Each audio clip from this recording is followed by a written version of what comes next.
आपको ना मैं एक बात बताना चाहती हूँ कि हमारे माँ बाप का भी इस दुनिया में फर्स्ट टाइम ही होता है ज़िंदगी गुजारने का। वो पहले इस प्लेनेट पर आके 5 ज़िंदगियाँ गुजार के नहीं गए हुए, हमारी तरह उनका भी फर्स्ट टाइम है।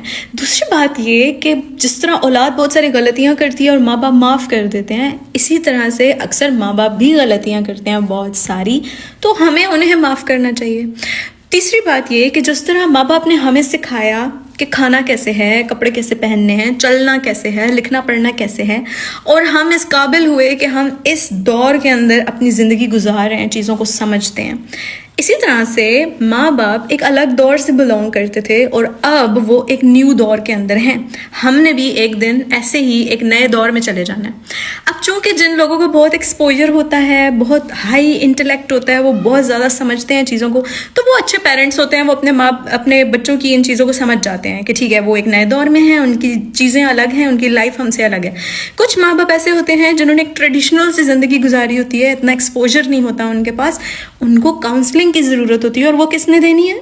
आप लोगों ने देनी है। आप अपने माँ बाप को समझाओगे, सिखाओगे, एक्सपोजर दोगे, बिल्कुल वैसे जैसे बचपन में उन्होंने आपको दिया था। फिर आप देखो आपके माँ बाप कितने ग्रूम्ड हो जाएंगे, किस तरह वो आपके नज़रिए को समझने शुरू हो जाएंगे। जब आप उन्हें टाइम ही नहीं दोगे, उनसे बात ही नहीं करोगे, उन्हें अपने साथ आगे पीछे नहीं लेके जाओगे, उन्हें एक्सपोजर नहीं दोगे, फिर आप कैसे एक्सपेक्ट करते हो कि हमारे माँ बाप बैठे बैठे हमारी हर बात समझ लें? फिर हम कहते हैं हमारे माँ बाप बड़े टॉक्सिक हैं। भाई, माँ बाप को भी तो सिखाना पड़ता है ना, जो औलाद सिखाती है जवान होने के बाद। माँ बाप को आपके पैशन से प्रॉब्लम नहीं है, वो सिर्फ आपको गरीब नहीं देखना चाहते।